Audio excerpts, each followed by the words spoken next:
Bonjour et bienvenue dans ce nouveau débat Agoramac en toute sécurité. J'ai autour de moi deux responsables sécurité de deux entreprises aux caractéristiques et à l'activité très différentes.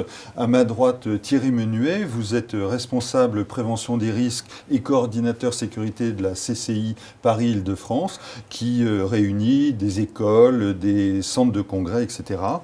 Loïc Poussel, à ma gauche, vous êtes délégué à l'accueil et à la sécurité des personnes et des biens chez Radio France et tous les deux, vous êtes membres du comité de pilotage d'Agora des directeurs sécurité.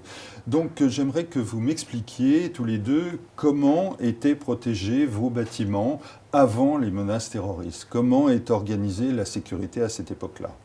D'abord, la CCI Région de Paris-Île-de-France, c'est un établissement public qui est dirigé et piloté par 92 élus chefs d'entreprise au service de 950 000 entreprises sur le territoire francilien, donc les 8 départements. Concernant les effectifs, c'est environ une cinquantaine d'établissements, dont 21 écoles. Nous formons chaque année à peu près 60 000 apprenants. Dans ces structures, des mesures de sécurité sont bien sûr mises en place au regard de l'obligation de l'employeur vis-à-vis de ses salariés, mais aussi des personnes de son entreprise.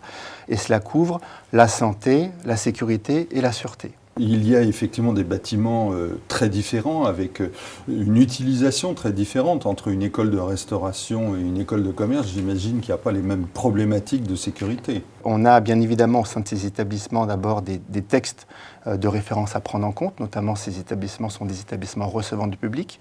Et puis aussi on a des activités qui sont très, très spécifiques qu'il faut prendre en compte quand on a des mineurs ou des majeurs. Je pense notamment, vous savez, aux interdictions pour les mineurs de fumer dans les cours. Il y a eu plusieurs discussions sur ce sujet, à savoir est-ce que les élèves peuvent fumer sur les trottoirs, même si on met en place des campagnes d'information et de sensibilisation pour les accompagner au sevrage tabagique. Il y a eu plusieurs jurisprudences en France, puisque certains proviseurs ont autorisé les élèves à fumer dans la cour, alors qu'il était interdit de prévoir des attroupements, si vous voulez, sur les trottoirs. Donc, bien évidemment, on a mis en place, nous, au niveau central, un guide, une méthodologie, on a mis en place des formations, mais après il a fallu adapter ces moyens et ces formations à chaque établissement.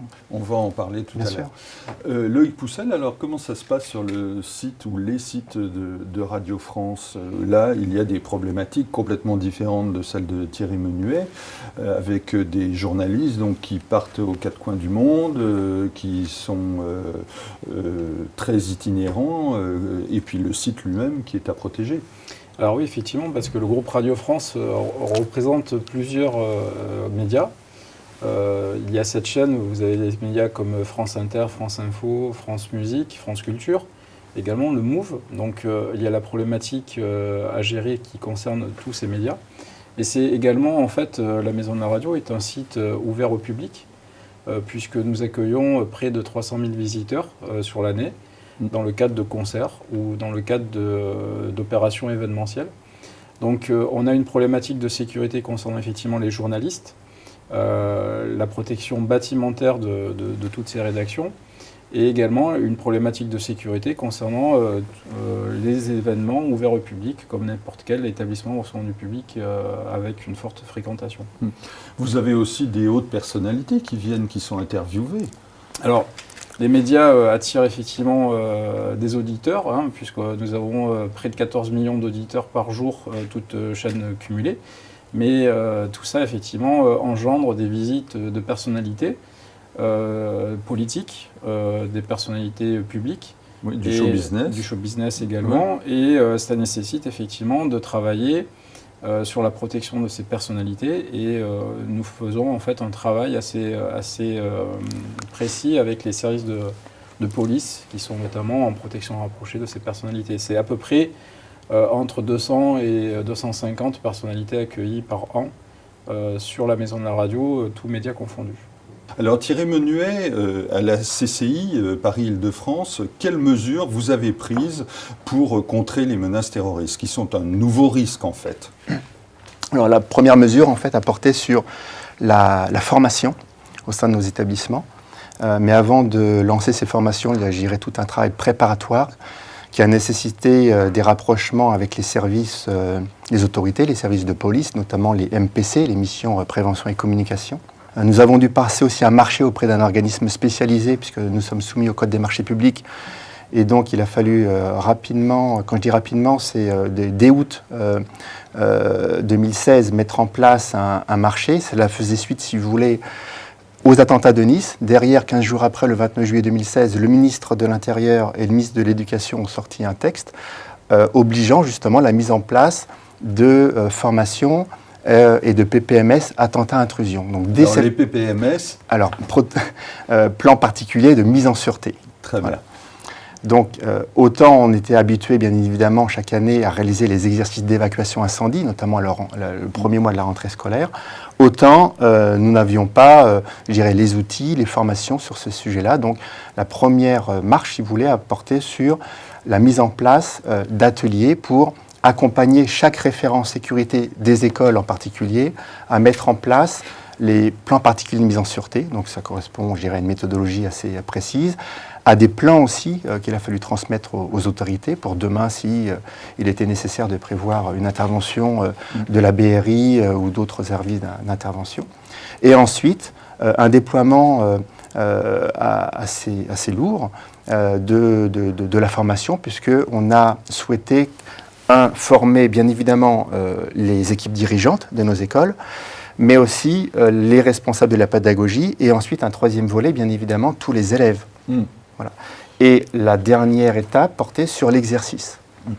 Est-ce qu'il y a eu des investissements en matériel? Vous avez dû consacrer des dépenses sur des systèmes d'alarme, de contrôle des accès?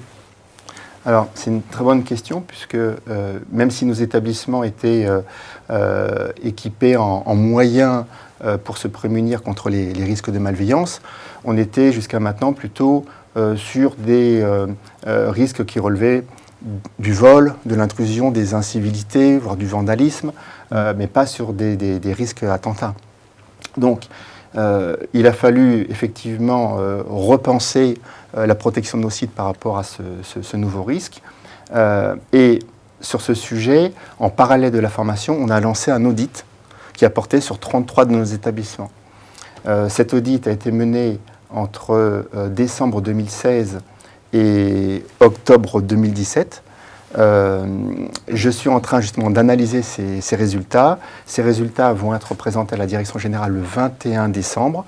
Et ce que je peux déjà vous dire, c'est que au niveau financier, ce sera plusieurs centaines de milliers d'euros qu'il faudra prévoir sur nos sites pour renforcer la sûreté de nos sites et répondre aux nouvelles exigences dictées par les instructions ministérielles. Merci. Alors Loïc Poussel, comment ça se passe maintenant chez vous? Quelles mesures vous avez prises pour contrer ces menaces terroristes? Alors, nous aussi, nous avons lancé des audits en lien avec les services police, de façon à faire un état des lieux de notre protection bâtimentaire.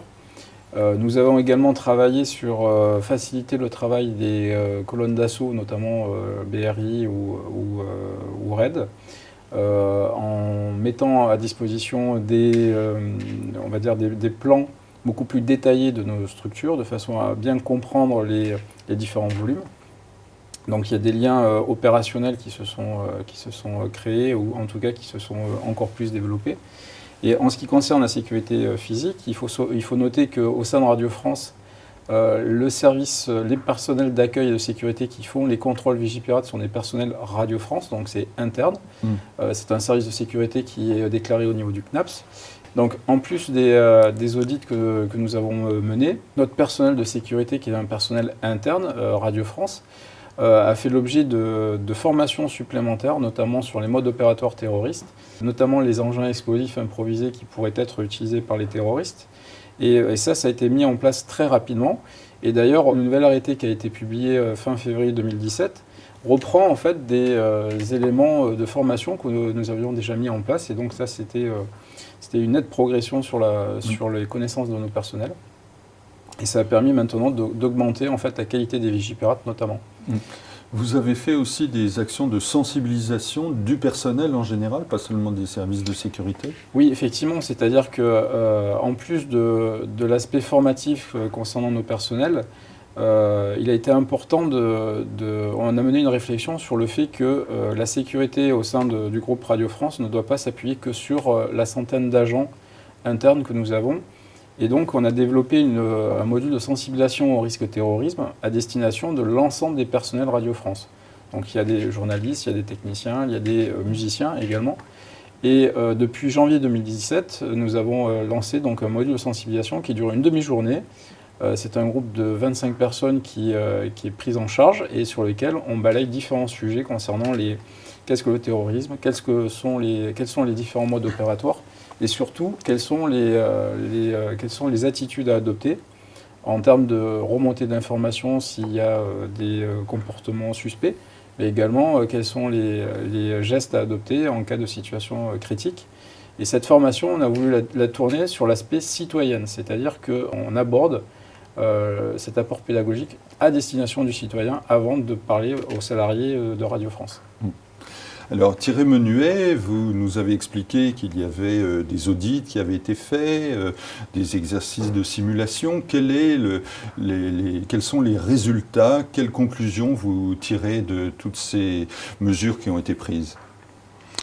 Alors déjà, une couleur, elle est très, très favorable. On a été très agréablement surpris de l'implication de tous les acteurs sur ce sujet. C'est un sujet quand même qui est assez compliqué, difficile, qui peut même être anxiogène. Il y a quand même des précautions à prendre parce que, pour le rappeler, certains malheureusement ont dans leur entourage des personnes qui ont été touchées par les attentats. Je pense au Bataclan dans nos écoles, des élèves ou des professeurs.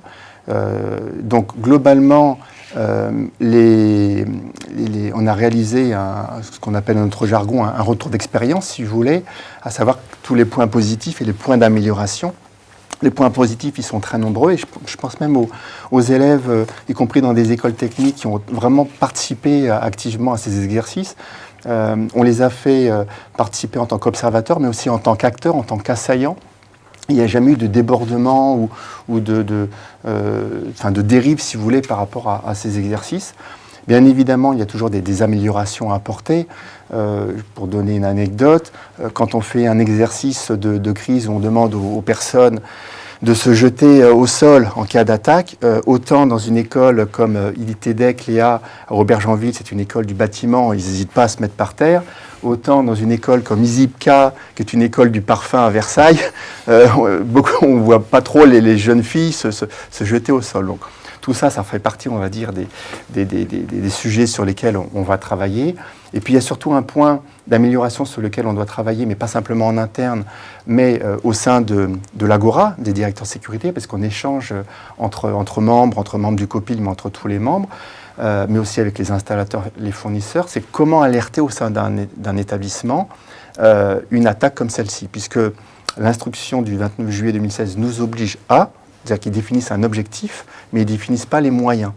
Et aujourd'hui, quand vous allez voir les différents installateurs, les différents fournisseurs, vous avez une palette assez importante, mais vous n'avez pas un produit, on va dire, qui est normé, réglementé, qui permettrait, à l'instar des alarmes incendie, eh bien, de déclencher une information précisant qu'il y a une alerte attentat sur un site. Très bien. Merci. Loïc Poussel, alors quelle est la conclusion que vous tirez, par exemple, de ces exercices, ce cursus de sensibilisation du personnel ? Alors, concernant les personnels d'accueil et sécurité, c'est un retour très positif. Alors que nous avons anticipé en fait les mesures qui allaient être imposées, les personnels sont très désireux d'apprendre et d'apprendre de nouvelles informations pour pouvoir mieux œuvrer sur le terrain. Et ça a été un retour très positif et ça a permis de mobiliser encore plus nos effectifs et d'accroître en fait leur professionnalisme. En ce qui concerne la formation sur nos collaborateurs, depuis janvier, donc, on a formé à peu près 500 collaborateurs qui représentent à peu près 10% de notre effectif, puisque le groupe Radio France, c'est 5000 collaborateurs. Et le retour était très bien, très positif, puisque dans le cadre d'une évaluation anonyme, l'ensemble des collaborateurs qui ont assisté à cette formation ont pu préciser à près de 90% que le contenu répondait à leurs attentes. Encore une fois, on a tourné ce contenu sur l'aspect citoyen, puisqu'on s'est dit que les bonnes pratiques peuvent servir à Radio France, mais surtout aussi en dehors. Et l'ensemble de cette satisfaction s'élève à peu près à 90%.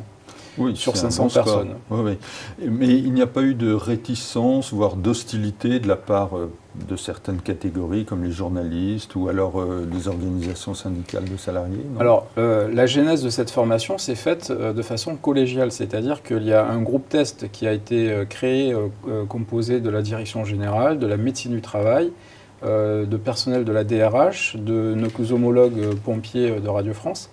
Et le contenu a été validé. Ensuite, on s'est posé la question, est-ce que cette formation devait être faite sous une forme obligatoire? Et finalement, on a retenu plutôt la démarche volontaire. Et l'ensemble des 500 personnes qui ont fait cette formation l'ont fait de façon volontaire. L'avantage, effectivement, quelle que soit la catégorie de ces collaborateurs, que ce soit journalistes, techniciens ou autres, ou personnel administratif, le bouche à oreille a porté ses fruits, et puisque nos sessions, qui sont déjà planifiées pour plusieurs mois à l'avance, sont assez vite complètes. Et c'est une opération qu'on va poursuivre, puisque le risque terrorisme, hélas, s'inscrit durablement dans le temps. Et donc cette action pédagogique sera menée, sera réactualisée si besoin en fonction de différentes informations qu'on pourrait avoir. Et ça permet en tout cas de créer une coproduction de la sécurité, donc de faire en sorte qu'on soit beaucoup plus efficace sur le terrain.